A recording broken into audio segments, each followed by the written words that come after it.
Welcome back to Stream Queens Con 4, you slimy streamers and friends. This wasn't planned. I hope we're all doing excellent today. Thank you to everyone who is helping to run this fabulous convention. This is our 4th time doing this shit. So big love to all of the mommagers, all of the moderators, all of the wonderful members of Team Stream Queens, and to all of our fierce and stunning and talented panelists. We are at the MAWMA. The MAWMA stands for, it's an acronym, it stands for the Museum of Aesthetic Wonder, Mugs, and Art. It is a museum that was established way back in, what was last year, 2022. And it was established to celebrate drag artists that bring a unique aesthetic to the table. So we have some incredible and talented drag artists here for our panelists today, for our exhibitors, if you will, here for our virtual and interactive museum experience. And before we get started, I just would love to let them introduce themselves to you all, and we're gonna get into the look. So I'll kick it off. My name is Cyreel, Cyrell. You can follow me at twitch.tv/surrealism. I am a drag artist, the drag creature. I consider myself gender apathetic. Any pronoun is fine. I do not care what you perceive me to be. Today, I asked our panelists to bring photos of the looks that they'll be talking about. I decided to put on the look that I'll be talking about today, so more on that later. But yeah, I do a bunch of shit, and I'll talk about that later. Let's pass it on over to our next panelist. I'm going to try to remember the order that we're going to go in. Yes. We're going to go to Mickey Mirage. Hi, what's up, chat? Welcome. Thank you so much for having me here at Stream Queens Con. I'm excited to be back. I'm Mickey Mirage, the magically melanated pixie princess of drag, here live for your entertainment. I also identify as your next ex, so get ready for that. It's gonna be a funky ride. For streaming, I just recently took a hiatus, a 2-year hiatus, but I'm back, and I'm so glad to be streaming some World of Warcraft over on my channel. We do high-end content, and we're degenerate as all hell, so please come on over if you're interested. And yeah, thank you for having me here, Cyreel. Absolutely, thank you for being here, and I'm so excited. Welcome back from your hiatus. We're happy to have you Yes. back I'm here in waking these up. digital streets. So yeah, go and check out Mickey Mirage and get your life. The next person that I said was going, I believe, is Annabelle Lecter. Yes, hello everyone. My name's Annabelle Lecter, drag streamer on Twitch. Variety streamer without the variety, meaning I only play Dead by Daylight. You can find me over on Twitch Monday, Tuesday, Thursday, and Saturdays at around like 5 p.m. PST. I'm very happy to be here. Thank you again, Cyreel. Yes, so happy to have you. I got to meet Annabelle at TwitchCon this year, and it was so unexpected. And we got to just gush over each other. It was lovely. Yes, we keep which sounds filthy. Up next, I believe I said your drag offspring is going. Super Baba. It's Welcome. true. Thank you so much. I am Annabelle birthed me straight from her body. It was beautiful. So for those of you that don't know who I am Sukar Baba, formerly Chorley Baba, if people remember that era. I am a drag king, and I do stream variety with the variety. So not Dead by Daylight, but love Dead by Daylight. Love it. We love it. Love WoW, you know. But Hey. See, shout out to WoW. Come through. And I'm also I'm stoked to be here with such fabulous icons and with my drag mother, because I owe so much of this to her too. So thank you, Cyreel, and thank you all. You know, it's a shame that I had to be transparent about who is on the panel, because I really just wanted to do a reveal and that would have been awesome. Maternity test live, but next year. Is that why you asked me to bring a swab? Yes, it actually is. Also, if you need to host a faux funeral, I do have an envelope, so we can find out right now live. In front of, okay. Oh my gosh, this is amazing. This has never happened. This is content. This is content. Baby. Super quick sidebar. If you need a faux funeral run for Chorley, let me know. This is our 4th Stream Queens Con, and I've had 3 personas in that time frame. So go to Cyreel for funerals. I got it. Faux funerals. Up next, we have the lovely, the talented, I need this wig. We have her. Hi. Well, it's just me, her. I have nothing to say about myself. Not joking. I am your, I guess, not favorite, but I would just say like one of your iconic Latina drag queens here on Twitch. I would say variety, but basically it's just like whatever my brain decides to play. So, and usually it's by daily. So, Hey. so I do not have a schedule for streaming. I have a lot of mental issues. So I just like whatever my brain tells me to, or whenever I'm ready, I just stream. Just follow me on social media and you will know when I go live. That's how I go. And you better keep up. Her is incredible. I got to meet everyone here except Nikki at a TwitchCon this year. But her is an incredible talent. Killed it on the main stage at TwitchCon this year, and did that thing too. Did the thing. Best would be proud. And last but not least, we have honestly, I was so excited to be in a lineup for a show with Bitch Puddin' during TwitchCon weekend, and it was made even better by the fabulous introduction that she gave me. I told her there, and I'm saying it now, like it was incredible. So welcome to the stage, Bitch Puddin'. Of course, I got to host a drag prom, or like a queer prom in a high school gymnasium.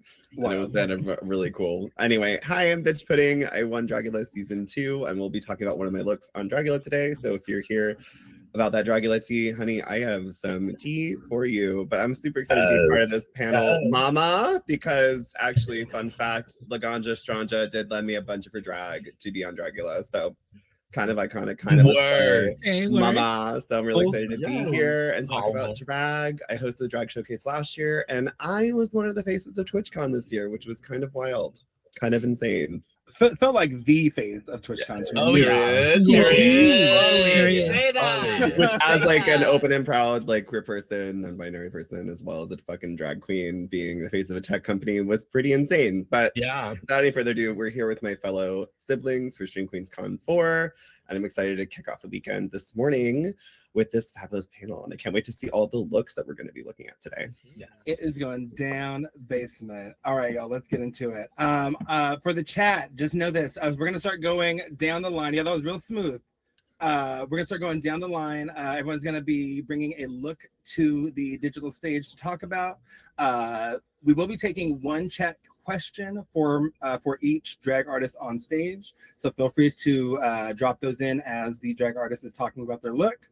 Lastly, we'll only be showing one image for each artist on the screen, but if you would like to see more of these looks, I'm going to be dropping a Google Drive link into the chat, and you're welcome to hop on in there and take a look at all of this fabulous stunningness.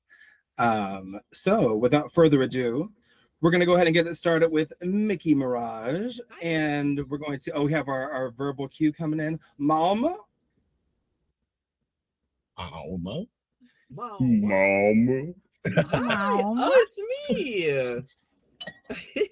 So yes, I am Mickey Mirage, but if you've ever hung out with me for longer than 30 seconds, you've heard my repeated jokes on loop, one of them being that all the boys call me Sticky, and this look is why they call me Sticky Mirage, because this is a look that I did for a drag competition I was in. Actually, the theme was anything but clothes. So it was an ABC challenge. You had to make an outfit and a drag performance based only on all non-traditional materials. Pretty classic drag challenge. I feel like every drag artist at some point, whether they want to or not, makes an outfit out of garbage. So where to even begin? Because obviously this is a kind of a provocative image. It's a little bit provocative. I do too. I guess where I would say it to start is that I do believe that drag is inherently political. Just by its very nature, it already has a point of view and it's saying something. And so when I had the ABC challenge, I didn't want to just do a beautiful outfit, because I always say like I'm the pixie princess, but my drag is very much like, I'm a fairy. I don't want you to know that I'm a fairy. So I just look like a girl who wears way too much makeup in the club. But I don't want to be so I wanted to push it a little further, is what I mean to say. I didn't want to just have a beautiful outfit. I wanted something with a little bit more punch, a little more personality. So I, of course, came up with the concept of Aunt Jemima. And I was specifically inspired by a biopic or a biography. Sorry, that was written about her, not by her, mind you. It was written about her, and it was named That Slave in the Box. Which is inappropriate for a lot of different reasons, of course. But I wanted to reclaim that. So because my drag is, as I said, it's political, right? Because it has something to do, it has something to say. But I also like to be the fun party girl in the club. And so I wanted it to be a statement on its own. And then the number was fun and like lighthearted and like energetic. So what I did was come up with a little vintage silhouette inspired look made out of tablecloths, and I have made a apron out of the Aunt Jemima pancake mix boxes. The way I did that, spoiler, if you're wondering how I managed to get that many boxes that they don't make anymore, is I just printed a bunch of high quality photos, and then I glued those together on a cardboard constructed apron I made. And if you look closer too, that actually is my natural hair. I've never worn my natural hair for drag. I like to keep some things about my natural, like, I'll sound sorry for not sounding humble, but natural beauty for myself, right? Like black hair is something that's really precious to us. I remember talking about it for the black hair panel 2 years ago.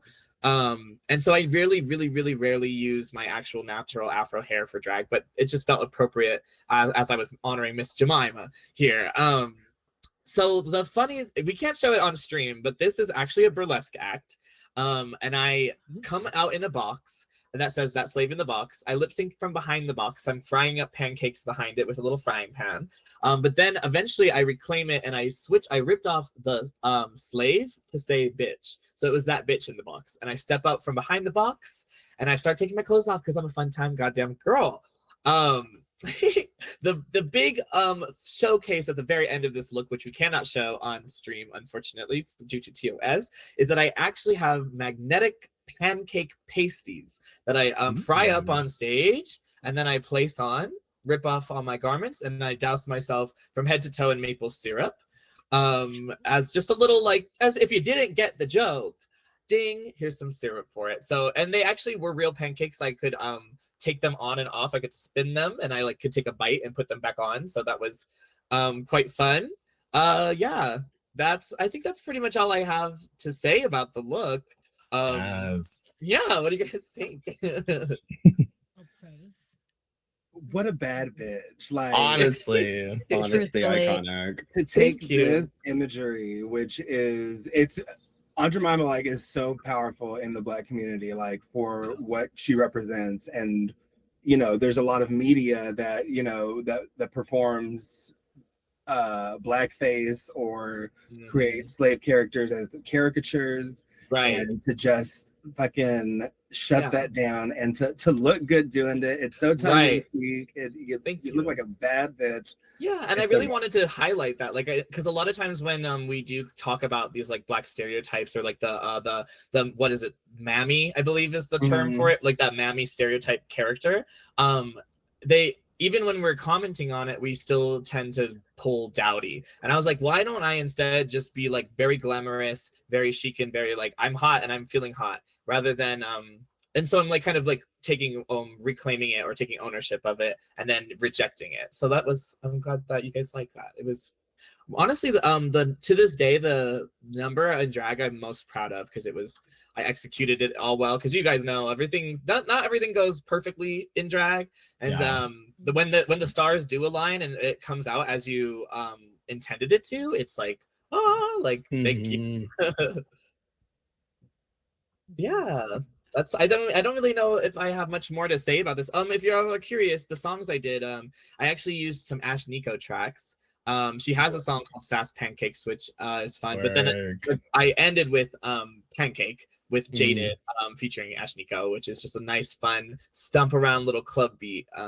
Like pancake bitch, so you like the bake. Yeah, I love that song. Let me bake. Thank that you. song is kind of, Yes, honey, that's actually who I found out Ash Nico through that song. So that's kind of cool. Did you? Yeah. I didn't even know that was Ash Nico. I performed that song in Chicago 4 years ago, and then I found out Ash Nico. I was like, I love And then I was revisiting that song to put this look together, and I was like, wait, that's Ashley Go. Like, yeah, she's fierce. Have you seen her concert? She was really good. Sorry, aside. No. I have. This is the I have seen her in concert actually. She's insane. She is. I truly love this look. I just think it's so multifaceted. It's so layered, no pun intended. Or maybe, I don't know. Or maybe. See what you did there. But it's so true. It's so often like, you know, it's one thing to have that intersection of culture, but also history, you know, as that intersection of culture and history, it is like a protest in so many different ways. Like, I mean, how did you feel after you did it? Oh, I felt really, well, okay. First, I felt every inch of my body covered in syrup that was quickly crystallizing. Because I was in a competition and I had to stand and be judged afterwards, and I was last in the set. And so I was standing on a little square tarp, and I was like my body, by the time they got to me, I was literally like glued together, and I was like, oh no. So that's what you call commitment. Yeah, I was like, thank God they have cocktails on site, because I was hurting. But emotionally, how did I feel? I felt very strongly about it. I feel like, because I really feel like it really was a triumph of sharing what I am about. Like, it wasn't just me clocking into the gig and just doing a song that I do like but don't really feel anything about, you know. This was something that I like meant something to me, and I think that the crowd was so with it because they were just like rocking and rolling. And while it was provocative and political, it was also just like fresh and hot and fun. And that balance of both of them is like what I really strive to do. I think that's what I really want my drag to be all about. So I felt really good. I felt like it was nice, especially because there's I live in Denver, and it is predominantly white. And sometimes our allies out here can be a little dour at times, where it's like everything has to be depressing. Everything has to be like, oh, we feel so sad about this. I was like, okay, well, yes, we can feel sad about the past, but also like there's times that we can reclaim it and then make it a celebration of our culture instead, which I thought like was nice to see the wheels turning in people's eyes when I was talking to them about the look. I was like, don't just feel bad right now, feel good and smile, because we've come through this, and we can like now move forward as better as a community and a world through it. I mean, like joy is such a big part of like rebellion. It's like we're expected not to be joyful people, and joy in itself, and even humor is an act of rebellion, you know? I completely agree. And I love the button that your face is soft like butter. So the whole poster is amazing. Like, very well done. You were just you could see how much you came alive in it, and thank you so much for bringing this bringing these pancakes to the table, baby. If anybody's interested in seeing the full video, I do have it up on my Instagram. I think you just have to scroll like maybe 2 bars down. I don't post a lot, but if it's not censored, so just watch out. It's 18 plus because it's a little nasty. The skirt and the top are 2 tearaways that just whoosh, can fly right off. So spoiler alert. Just scroll down a little bit and you will be able to see it's like 6 rows down. I have the full performance on my Instagram. So if anybody's interested, I would love for y'all to see it. Yeah, there it is. Mickey Mirage on Instagram. Is that right? That's right. MIKKI MIRAJ. Hashtag stacked. Can we get a MAWMA on 3 panelists? 1, 2, 3. MAWMA. That was also MAWMA. Oh, yeah, it is. And up next we have, I love that. I'm like breaking the fourth wall, talking directly to Dola. We stand Dola. Up next we have Annabelle Lecter. Hello, everybody. How we doing tonight? Thank you so much for stopping in and hanging out with us. Today, I decided to share this look that I did a couple years ago, actually. I was heavily inspired by Lee Bowery, and if you don't know who they are, you need to get into it.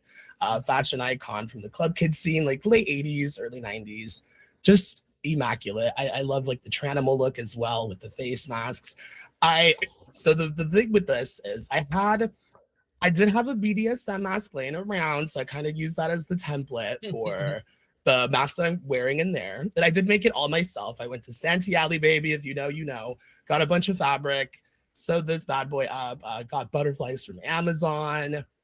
The whole shebang. I created it myself, head to toe, and yeah, it was just like an homage to, I guess, the point in time like where I really really appreciated club kid culture. It was like my first exposure to, I guess, like visual performance with like the looks, really using your body as like a canvas and creating something beautiful, you know.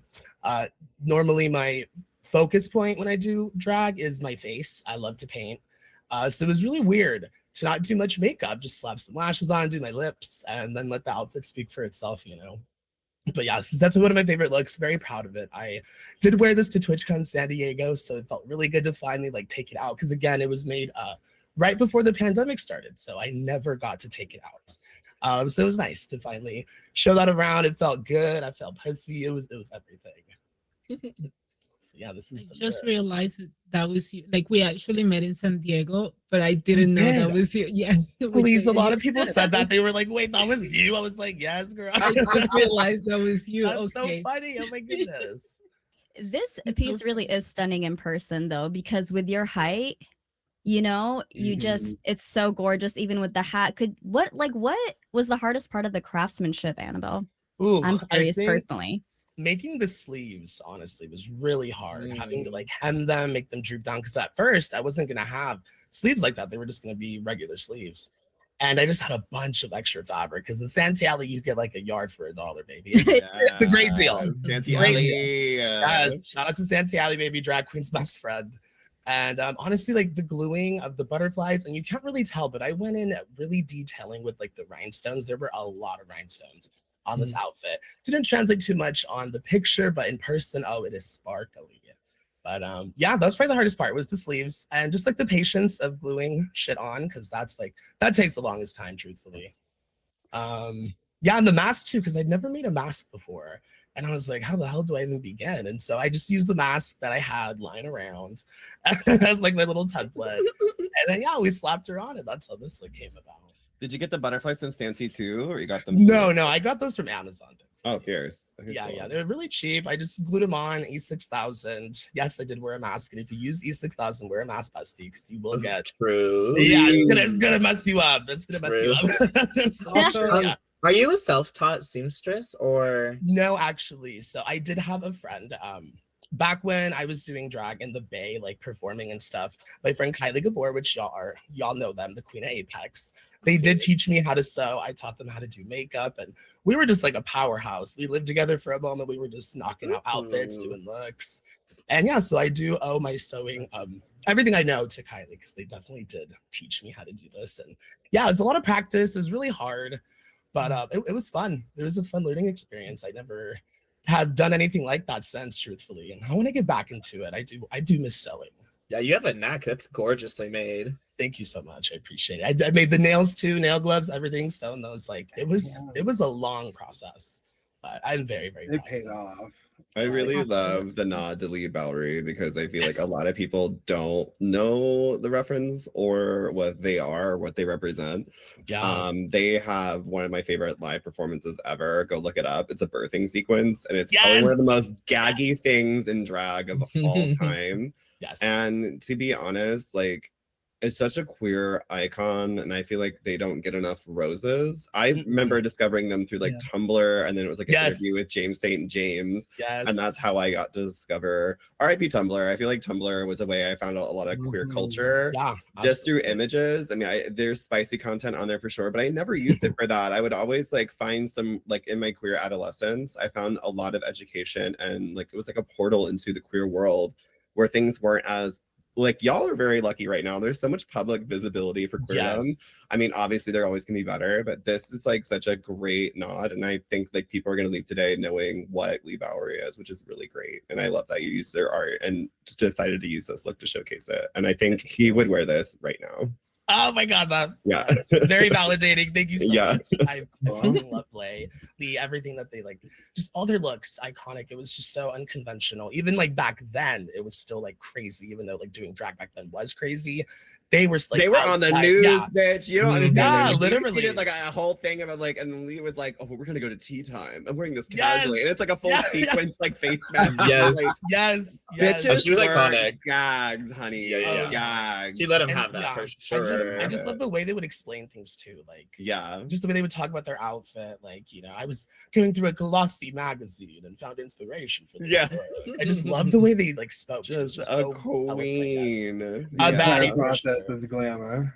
Yeah. So I had to pay homage to them in some way because yeah, they did inspire me a lot to not go do your like stereotypical drag look. You know what I mean? Like there's a lot of stereotypes that are in drag, and I feel like Lee like breaks all of those. And so I had to pay homage. Had to pay homage to the baddie, absolutely.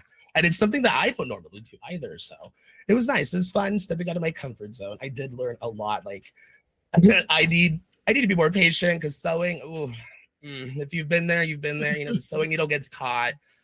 Something glues wrong. You know, so it did teach me a lot about patience and just kind of like understanding that like it's a process and it's gonna look crazy for a bit, but once you're done, mama, it's on. She's on.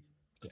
I feel like that is one of the most, for me, that was a really frustrating part of getting into drag on camera when I was starting out on Twitch, because I would hate I enjoy the process, but Right. to look at the process is another story.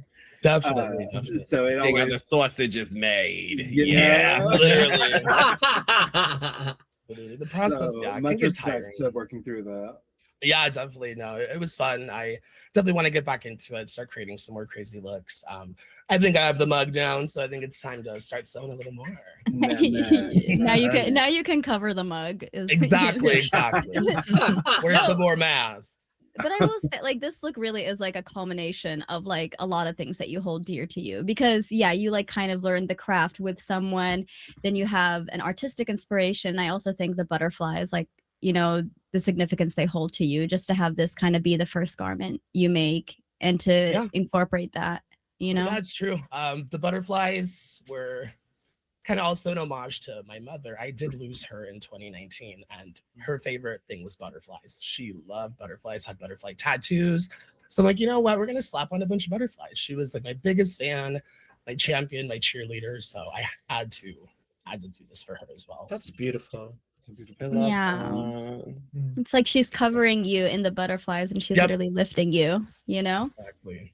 I love that. And thank you for sharing that. That just makes it even the more beautiful. Yes. If it's okay, can we do a mama on 3 for Mama Annabelle?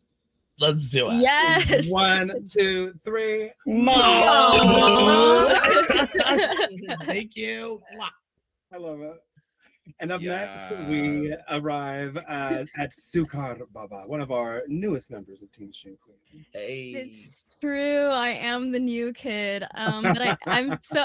This is actually, it came at a really brilliant time, and for people that do know me and follow me, then they know that I did this look quite recently. So recently that my background, even in this overlay, is possibly the same background. You don't know, but I felt like a lot of trepidation to talk about this look, because I think immediately off the bat, there's going to be discomfort for people. There's going to be a lot of discomfort, I think, for people, like, I think with different backgrounds, but I think it's what made it feel more important to do it. So this look accompanied my name change. And I think, I don't want to talk too much about the name change, but I think it does play an important part of this, because we understand the significance of names, right? We already know that. And we also understand like how culture plays into name, that like you can erase cultures through erasing names.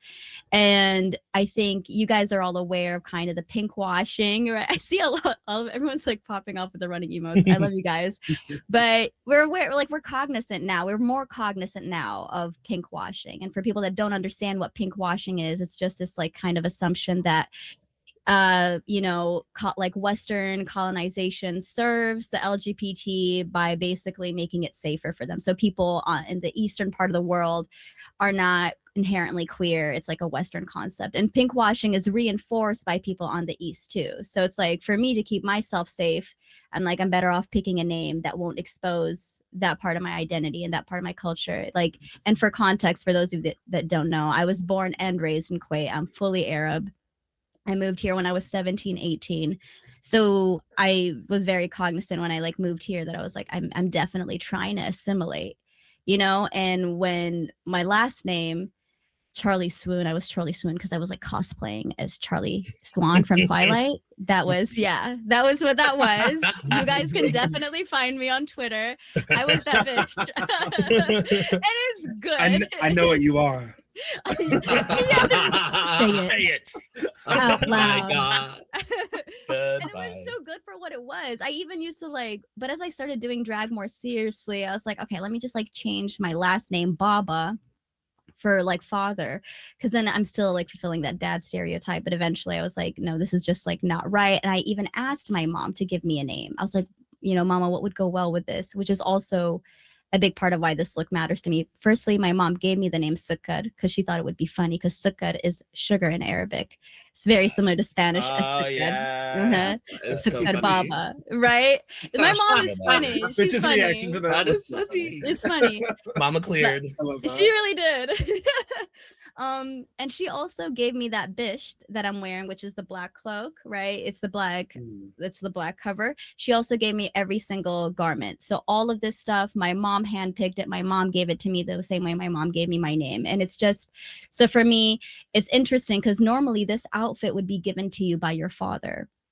So I don't know, it's just very sentimental to me for my mom to give me my birth name, to give me my drag name, and to also give me this garments. And I wanted to do this look right. You know, there are a lot of things in this look that are going to be very unique to my culture as well. So for one, the bish that you see is usually, you only see it on like officials, like political officials, or for Gulf men for their weddings. So you only typically will wear a bish like that for an auspicious occasion. So already, and another layer to that is that it's usually linked to like sovereignty, to royalty. We don't have a crown. So this thing that you see on top of people's head, the kafia, people call it kafia, like in the Gulf, we call it qatra or chmaq.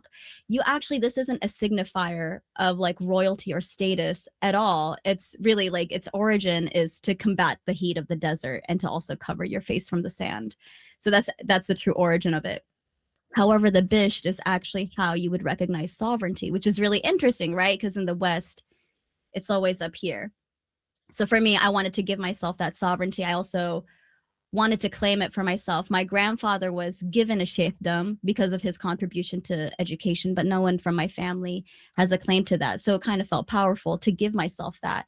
Even the buttons on the dishdash, which is the garment underneath, signifies where I'm from, which is Kuwait, because every single Arabian country has a different garment that's kind of closely tied to where they're from. So even in Saudi Arabia, they have an extra button. You know, this one has a singular button because I'm from Kuwait, which, you know, also just, I think something that's important to note is while I was working on this look, or while I was like changing my name, one of Annabelle's favorite like drag artists, and maybe even I don't know, Annabelle, would you say she's like your biggest drag inspiration? Oh, absolutely.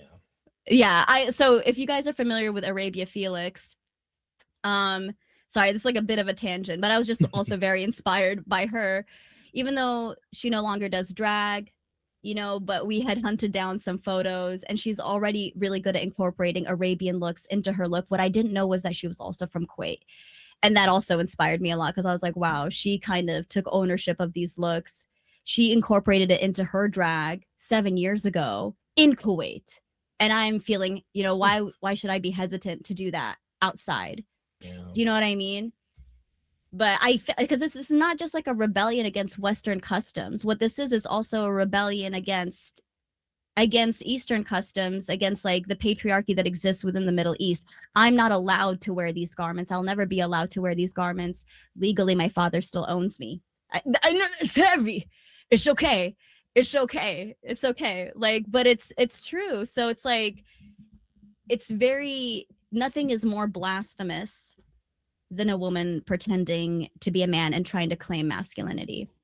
And so as much as I like to contend with patriarchy that exists in the West, doing a look like this allows me to contend with patriarchy that exists elsewhere.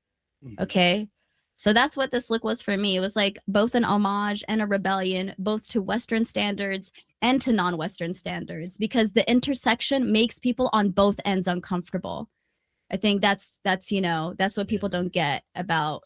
I think a lot of people that come from immigrant families, non-white families, understand that it's like we have to constantly kind of go through this double filter of like, well, yeah, maybe we're accepted by the queer community, by our white peers, our allies, but we still exist in other parts of the world. We've just had to be silenced. I don't know. It's weird to talk about. It's like uncomfortable to talk about because like I get scared doing a look like this, like if I'm being totally honest. And by doing a look like this, I hope that eventually in the future I will also be able to subvert it. Like this is an example of subverting it, because like this color for like a qatra or chmaq or kafia is not common. This is like a fake color. Do you know what I'm saying? Like this is completely made up. Like the red and the white and black are the ones that are actually from the Middle East.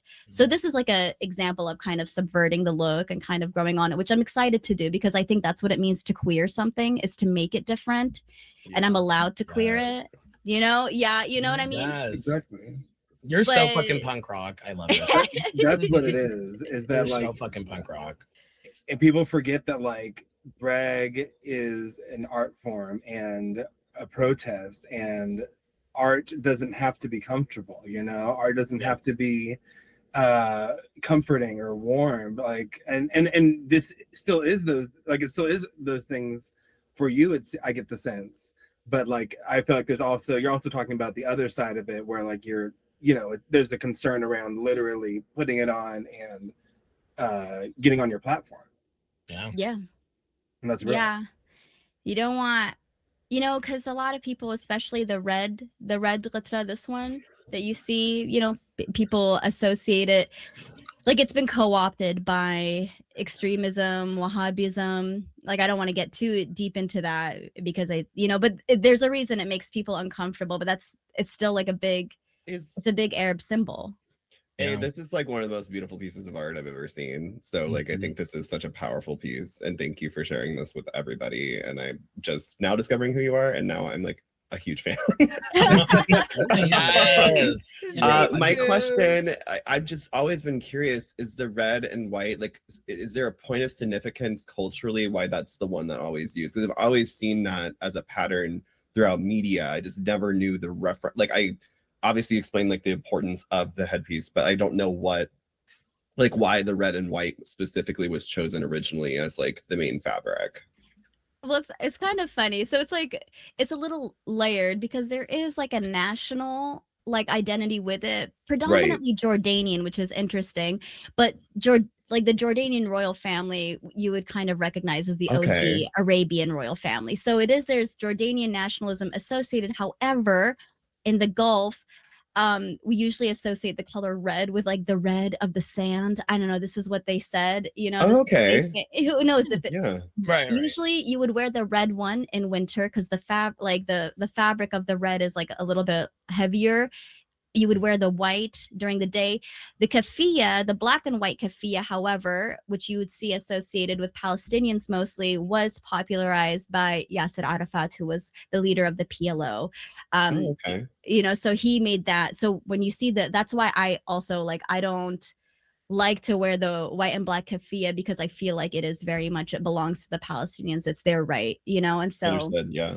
Do you know what I mean? Of course, I wear it in solidarity, but I can't, I don't think anyone from the Gulf has a right to claim it. Does that make sense? However, the red 100%. Is predominant in almost every Arabian culture. It is like the white one also they don't use in other parts of Arabia, like on the western parts. Sorry, that's like really nerdy. I'm just giving you freaking. No, I think that's not nerdy. That's a beautiful part of culture, and I think a lot of people don't understand that because that reference point is obviously kind of washed here, and I think it's important to talk about those things because this is like a part of who you are, and sharing your art and using your art platform to showcase your art is a great way to have this education that obviously wasn't, I'm asking because I've never didn't know, and I want to know, which I think is really great, and thank you for sharing that with us. No, thank you. It's actually really cool. Even the way that you wear the kafia is different. Like it's so expressive. Like the way that I'm wearing it in the photo is like the more like the Bedouin way, which you'll see more like in like places with a lot of sand and heat. However, like there's even a look where you can like fold it and it's meant to imitate like a cobra. You know, it doesn't always look very good, but it's kind of funny because it's meant to be intimidating. You also have the asymmetrical look. Like I have some other photos where I do the asymmetrical look. It's just so funny because it's so ornate, which is so funny because like we think masculinity isn't supposed to be ornate or decorative, you know? Or like gender expression is like any kind of like expressive gender expression is inherently feminine. And then we start to question like, what does that even mean? Like why can't something be masculine and decorative? It's funny because in the animal kingdom, all the things that are decorative are like male creatures, right? Right, Like, literally, right. yeah. Like peacocks as fuck because they want to get the good. You know what I mean? Right. Come on now. And the girl bird is like literally just like plain, maybe speckles or something, but that's like it. Right. No. It's not much different in humans either. No. They just lie. They just Definitely. lie to themselves. I do have to drive the boat a little bit. This could be an entire panel in and of Yes, itself. sir, I'll I think shut that's up. what's I'm so- good. No. I just think that's what is No, so thank you. powerful and so important about your drag is that it can evoke such important conversation and such informative 100%. conversation. So thank you very No, much thank for you guys. Thank you all for listening. Instead of mama, can we Absolutely. say papa? Like, Yeah. the Baobab.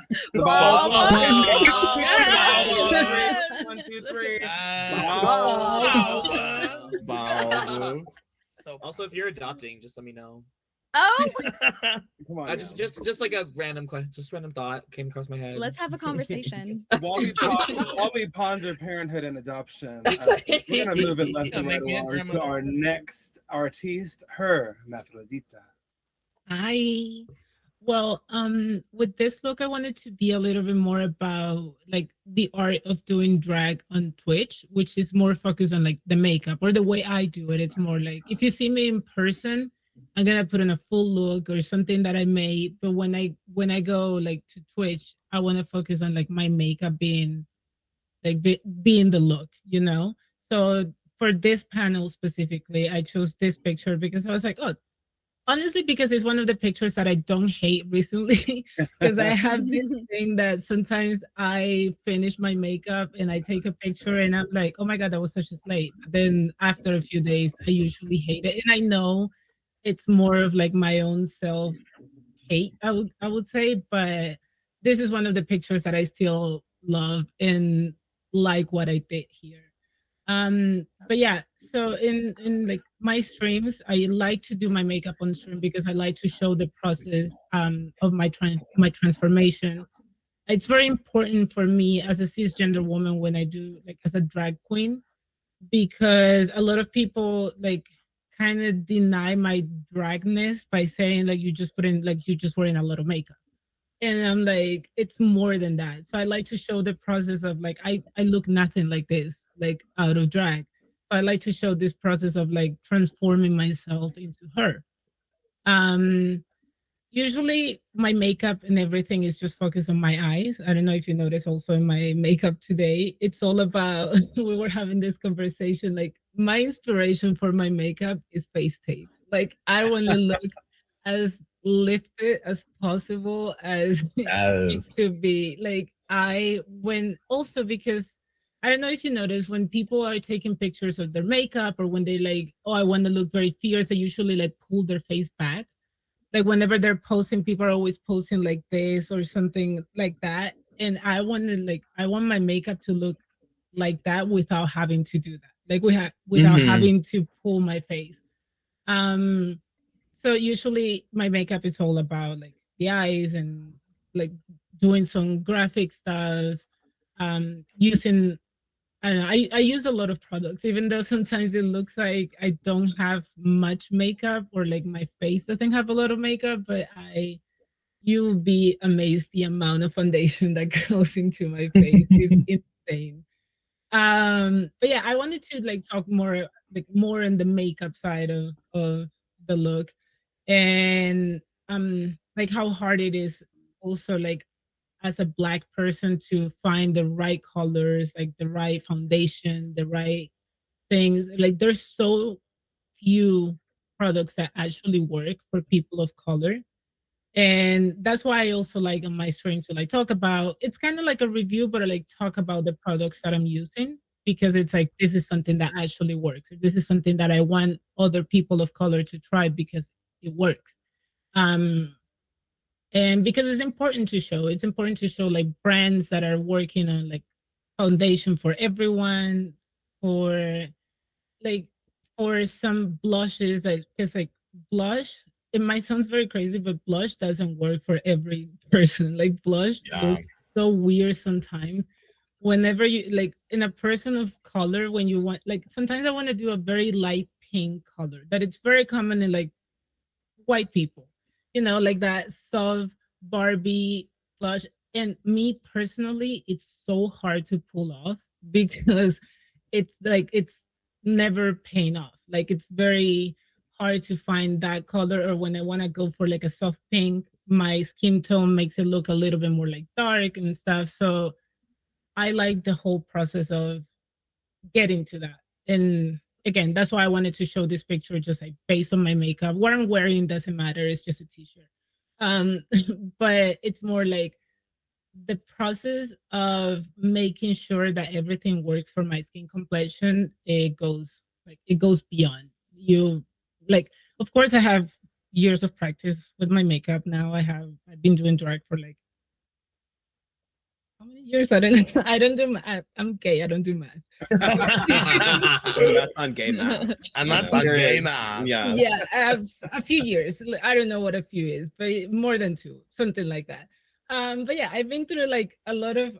You have no idea. I tested so many products. I tested so many stuff, and now this is a picture. Like this is a makeup that I'm proud of what like the process of her face, as I like to call it. Like everything I use my name, I always use like her face, her makeup, her outfit. So like this is like a signature her. Like this is a look that I would show everywhere. And again, as long as my eyes look like pulled back, I'm happy with it. Money, Yes. honey. Love it. Because Love it. one day when I get older, my dream is to be as lifted as possible. Okay. I mean, yeah, goals. Goals. Some people want to like have kids. Some people want to get rich. I want to get lifted whenever I get old. Wow. I support um, that. yeah, and also the part of makeup, or like the reason why I love so much makeup too. Like now that I'm here at in the US, because you have no idea how hard it is to find makeup for people of color in Latin America, especially in Colombia. Because in Colombia is like um finding things that work for drag queens and for black people is insane. Even though that we have like a lot of black people, it never matches. It never. And now like being here, having access to so many brands, I feel like I don't know, like a kid in Christmas. I have like, oh my god, I can buy all of these, I can get all of that. It's not as much as other people can access to, but it's just like the idea of playing with makeup now and being able to like access to all the things. It's basically what I love, and I wanted this picture to represent that, to like the fierceness, the makeup, and the bold eye. And yeah, that's her. That Yes. is We love her. beautiful. Yes. You just have such an iconic way, like approach. Like your eye makeup is just such a centerpiece. I love how you Yeah, do that. How you describe it. my well, besides like the lift, I've been to like a lot of process like getting to this signature eye shape, I would say. It was always like like traditional drag makeup, that it was like a little bit more like a lot of eyeshadow and stuff, but I was like, I still want more. Like I want like yank. I don't know how to explain it. I guess my face explains it, but I wanted like so much more. So I started looking into like some more, I guess like ideas, and Pinterest is a really good start, like place to start. So I started looking for like people creating this like how to explain this. Most of the time they use like a signature like white base wherever they want to like make their eye bigger, or they want to like make their eye. They always use like white to create like a round eye, or create the like all of the shapes that they want. So I started like playing a lot with white on my face, and being like basically to like give more space or create new space in my eye or like a new shape. And one of my biggest inspiration for this kind of eye shape is actually a Colombian drag queen. Her name is Alejandra's Return. I don't know if you heard her. She's her drag is so good. She's also, I think she's like Colombian American, but Alejandra has she always has like this. She always has like this white in her, but her eyes are not like as pulled back, but it makes them like so long. Her eyes are like so long. It gives her even like a lot of space just to play with her shadows and stuff. And when I saw her picture, I saw Alejandra and I was like, oh my God, she creates so much space with just that white. This is something that I want to start, like, I want to start playing with that. So I started playing with the position, and instead of going like, is this horizontal or vertical? Like yes, it's horizontal. Yes. Horizontal. Yeah. Yeah. So instead of going like horizontally, I wanted to make it more like this, like lifted this part. So every time I look at like an idea or makeup look, I always think about it like this. Like I don't see the makeup, or I'm like, how can I make that like in this shape instead of making it like that? Like my eyes go like this, but I wanted to always go up. And that's basically like how it started. And that was like Alejandra's was one of my biggest inspiration. And then it's all practice because I didn't like everything that I know about makeup. I taught it myself. I know, like it's just for me. Definitely. I just love that you brought up makeup brands not really giving people access to like a full line. Like Jackie Aina was one of my favorite YouTubers for a while. Now she's more of a TikTok girly pop, but she would always like call out brands. And to me, like I do have privilege in terms of going to a brand and being able to use whatever they have access to. But I was so educated through her on like how the fact that blushes don't show up on certain skin tones, as well as foundations now are just now getting to a point of accessibility. But even some brands will come out with a full foundation line, and there's nothing for, you know, certain people with different beautiful skin tones. And it just drives me insane that that's like an issue when a brand launches like that.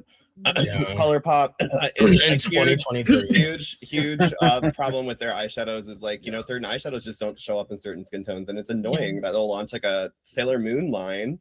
And everyone loves Sailor Moon, regardless of who the fuck you are. You know what I mean? Right. Like, you can't like go buy it. And that's just like, I think it's, thank you for bringing it up, because I just think it's a constant issue that people don't talk about enough. And like, I always try to like support brands that do obviously cater to everybody. Yeah, the thing, like, there are a lot of makeup brands that I have to use a lot of white to be able to like show the color. So and like that for me, it's like that shouldn't be the case. You should like show no matter what. There are other brands that I know they're doing very well, but you can tell when some launches was not thought like through a Black person's eye or like a person of color's eye. You can tell immediately, even if the brand is really good. I'm like, I can tell you didn't think about this blush palette being for everyone. Right. And it's very frustrating sometimes, because sometimes I do want to like, oh, I like this look that my sibling did. I really want to recreate something more in my way, but then I can't, or it's like it gets very like not emotional, but like a little bit sad whenever I'm like, I can't use that palette. And like, that like breaks my heart, because makeup is for everybody. You know what I mean? And like hearing that you didn't have access to more foundation shades and I would just like, oh my gosh, thank you for sharing that, because I think it's important to talk about 100%. And like B, like it just goes to show, like as a consumer, support the brands that really do show up for everybody. I don't care if they're dropping your favorite collab with your favorite anime like Sailor Moon. Look into it, do some research. That dollar goes far. Your dollar can speak a lot for yourself. So like think about that when you make your makeup purchases. Also, when I was sorry, you can go. When I was in Colombia, you have no idea like the ways that I had to go to get foundation. So because I had to like ship it to a PO box to the United States. So then like have a friend or someone to like would ship it to Colombia, because the foundations from Latin America or like the big foundations that you will get there, they will never work. And I was like, I'm obsessed with Juvia's Place now, because it's like the only one that has like that match for me. And I can go there and I'm like, I know that one match. And they have like every range and everything. And after like a lot of people recommend me some brands and some stuff, but like for me, it's so precious that I found this brand that actually works. And now I'm like, I don't know if I want to try another one because I'm like, I don't want to go through the whole process of like heartbreaking whenever I just put on that foundation. I'm like, oh. Like dating. Yeah. So like, so now it's like for foundation, I only use Juvia's Place because it's the only one that works for me. Well, listen, the mug is a fucking stamped, certified, and ready for the world. And you have such an important like you have the skill, but you also have like an important perspective that comes to the table.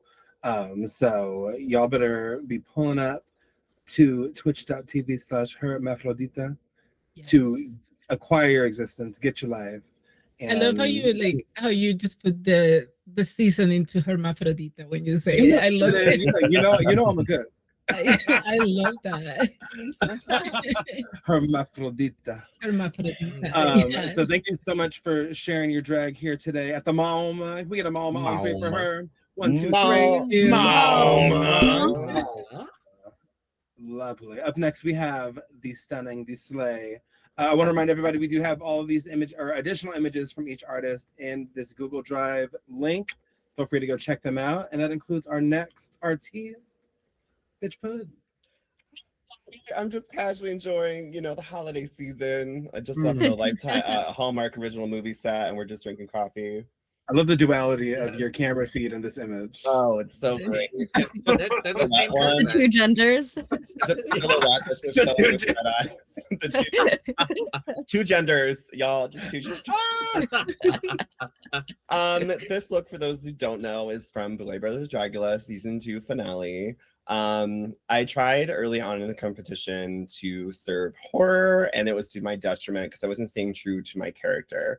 And originally, with crowning of Vander Van Adu in season 1, I was just really trying to I thought horror was what they were looking for. And then I realized, you know what? I was in the bottom the first 2 episodes, and I was like, holy shit, I'm not showing actually who I am. And I came on the show. Like, if I win, great. But I came on the show to really showcase why I love the art of drag and I want to be booked. So let's show people why I should be booked. Because right now, no one's going to give me an email, and I am going to go back to doing Tip Sauce on Wednesdays. Nothing wrong with doing Tip Sauce on Wednesdays. I just did not put myself through trauma to go back to doing Tip Sauce on Wednesdays.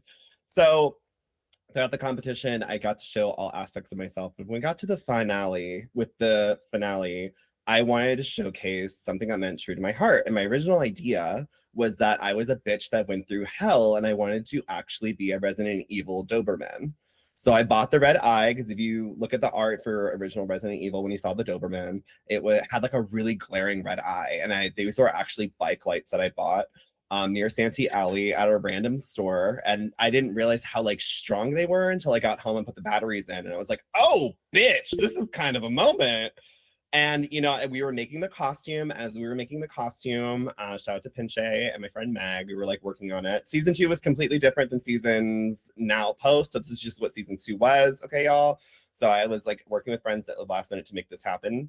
And I literally was trying to make this outfit, the Doberman, happen. And I put it on, and I was just like, I feel like a mascot. This is not cooking. This is not going to give a sleigh. I'm going to walk out and be a chop, even though my originals come out of a dog cage and have smoke and all this fantasy. So by the way, this is the night before I have to be on set. This is after we had the cast launch party. Then we did interviews. We did the Last Supper. And then I went home that night to finish the outfits for the finale that we're shooting the next day. Wild. So I have not slept for like 48 hours at this point, and we're going into like the night before. And I'm like having all this stress, all this trauma. For those who know, it was wild on that season. It was not Live, Laugh, Love. I like to think I'm more of an entertaining, like funny personality. You would never know that by watching that show, how funny I am. I didn't get the chance to be funny. I got dealt like a really shitty hand and had to play it strategically throughout the game. And, got to the finale. And that point, I was like, for me, at that point, the only reference was season 1. So for me, season 2, horror is what defined the winner, right? It was like, at the tail end, you didn't know who was going to win. And then you saw Melissa come out, and then you saw Vander come out, and you were like, ooh, Vander kind of ate that. So I was like, horror is really important. So I knew what the other two were bringing, and I was panicking at this point because now I have to come up with a whole new look. I had saved this dress. If you look at the other images, you can see maybe the dress a little bit better, but not really. But the silhouette of the dress was actually made. The dress was made for a queen named Phoenix. She was an icon, a legend in Atlanta, Georgia. She is like the mother of Atlanta, Georgia in a lot of the ways. She gives you a lot of opportunities, but she's also very cutthroat. And I was about to, she was on Drag Race, of course. Got eliminated way too early, would be perfect for All Stars. I think her drag has a dark beauty about it that you didn't really get to see on the show. And this is like a look she just had made for Maleficent. She loves Maleficent. She just had this dress made to be Maleficent, like her new Maleficent moment. And I was about to disappear for Dragula, and she said, "Come over."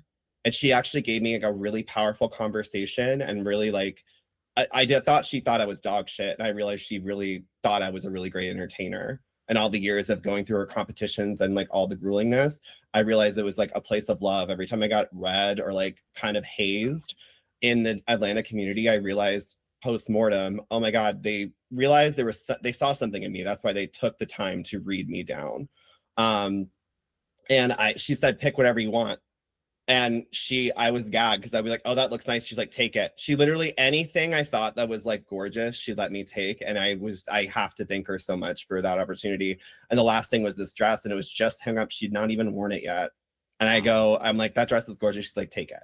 So I had it in the back of my closet, and I thought about using it for Gothic Wedding, but I was like, it's too on the nose. And then I was like, ooh, the crowning, I can use it. But I knew I had that dress left, and I was at the final pieces of my drag. So I was like, night before, how can we make this work? What are we gonna do? And I was like, I could be a banshee, right? We have the bike lights, I'm gonna do the eyes, I'm gonna do a banshee. The reason the makeup is such a chop is because I made it out of a Jack in the Box bag that I kind of like the prosthetic. I made it out of Jack in the Box because it's all I had. We got Jackson Box that night. And I made like a face prosthetic to put the bike lights on. I didn't have time to process any of that. And that's why it's such a chop. The gag is we did all 3 looks in one day. Oh. And then this is like, you know, I've said before, I was up for 48 hours already doing other stuff for the show. We had a cast reveal party. We had a Last Supper. Then the night before, I'm trying to figure this out, and I have to be on set early in the morning to do the finale. And it gets to the point where, you know, I did the kind of princess look, the one I won for Glamour. I painted my full body blue. Then I had to undo my full body. I only had an hour to change between each looks, by the way. I did the full body blue. Then I got out of that to do the janitor. Then I got out of that to paint my body white for this. And at the end, I thought they finally ordered us dinner, and it was actually a nice dinner. We ate bags of Funyuns on my season. And I was super excited to like, you know, finally to like, you know, like relax, right? And producer pulls me to the side and like, bitch, we're gonna need you to redo your face because we cannot do the crowning because we can't see your face because it's blocked by this prosthetic. So I had to while everyone got to eat, I was like crying full-heartedly, redoing my face and doing a really quick beat. And I like fell asleep while doing my makeup. So I had less time because people came up and then like woke me up and I had to finish for the crowning. And that's why like I also didn't bring another look. So that's why I literally had to wear the shit fucking hair that I had for the banshee because it's all Oh wow. So that's the story behind this look. It's why and I didn't realize like how powerful the eyes were when the lights were off, because that's what really sold the look. I remember Abora was doing a live reaction at the watch party, and she's like, "Oh, bitch is gonna suck," and she's like, "That's so cool." And she like lost. Damn. But when the lights were on, obviously it looked like a B horror movie. It was not Live, Laugh, Love. And the Boulets, when they were watching it, were on their phones. So I thought I did horrible because this. Oh no! Because it's like, you know, they look at the footage because that's what like really what's gonna happen. But like to me, like I was like, oh, this is like gonna be. I'm obviously not gonna win because you don't get the critiques that you do in other episodes. I think the hardest thing about Dragula or any reality show is when you're in the finale because you don't get any kind of responses on the final product when you've been used to knowing kind of like where you stand. You know what I mean? Yeah. So anyway, that's the history on this look. There's other stuff that happened in the finale, but I'll open up to questions if anyone has any. Okay. Noted. Girl, I mean, wild.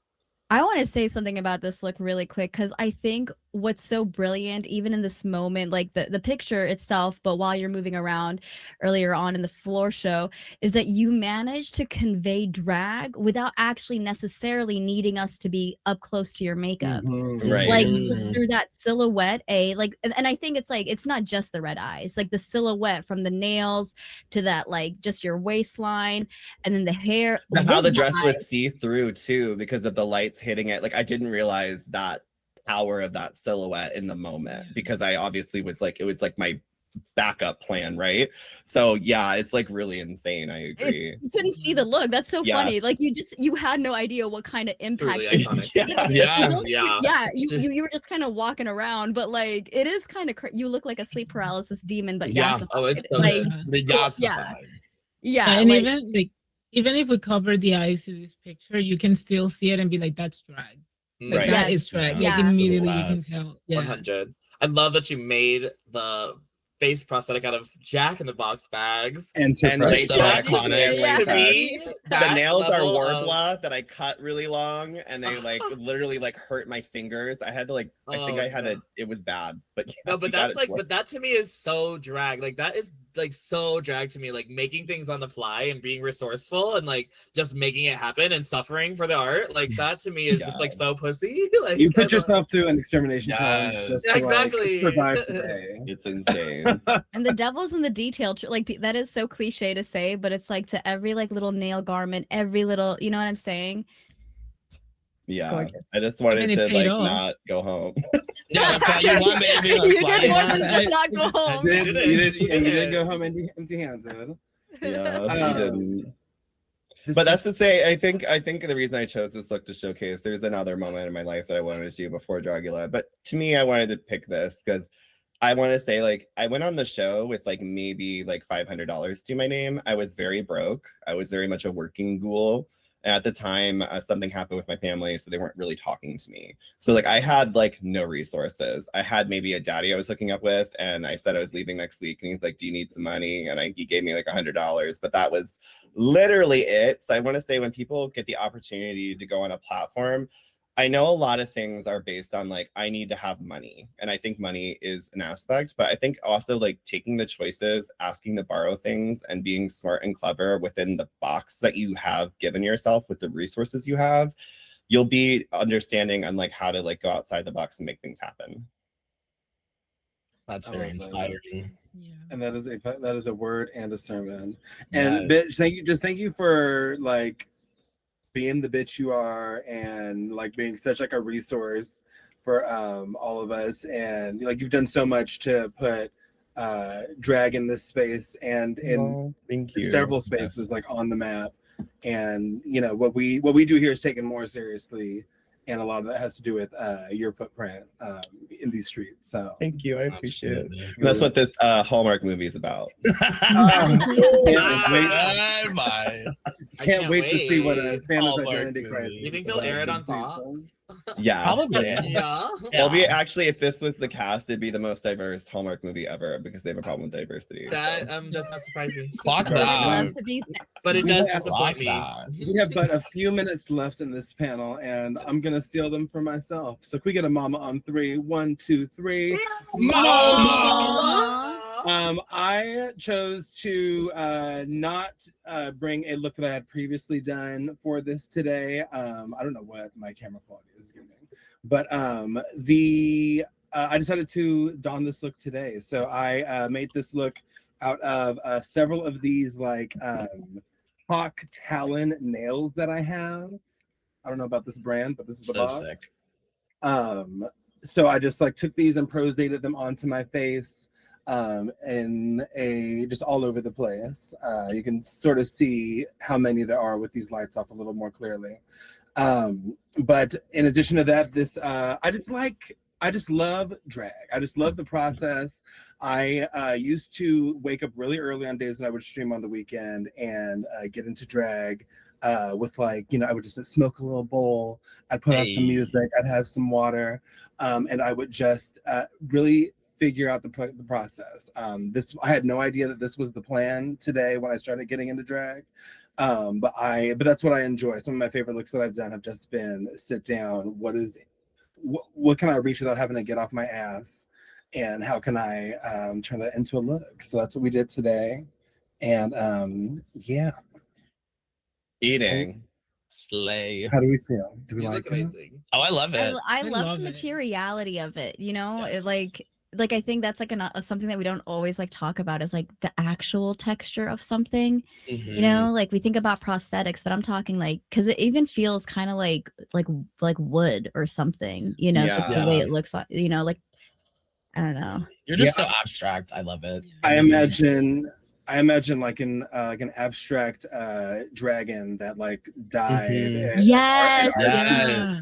Crystallize them. Yeah. literally, actually, in this Absolutely. instance, yes. Yeah. Yeah. I love the that. wire. Oh, sorry. Go ahead.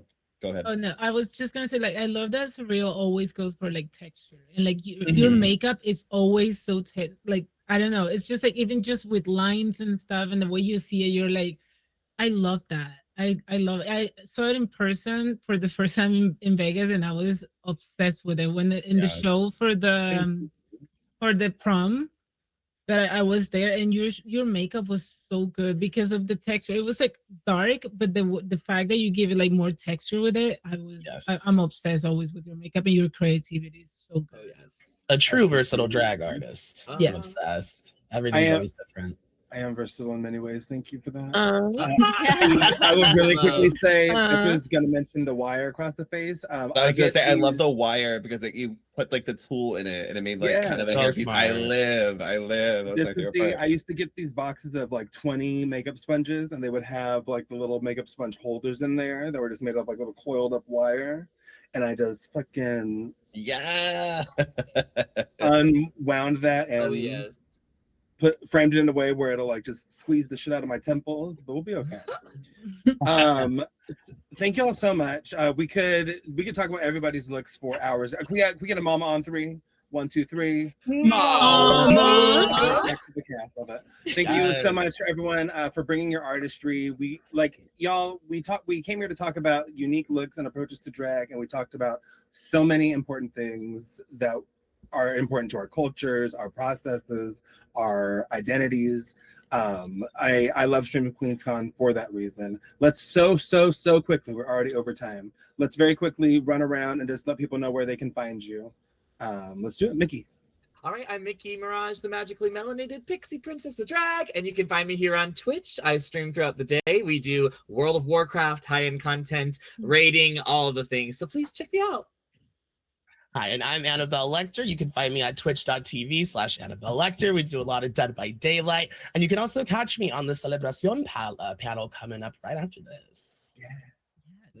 True. Stick around for that. I'm Sukar Baba. You guys can catch me on twitch.tv/Sukar_Baba. Don't forget that underscore. And it's Sukar Baba on all other social medias if you know you're nosy and you want to check it out. But also you can come hang out and we have a good time.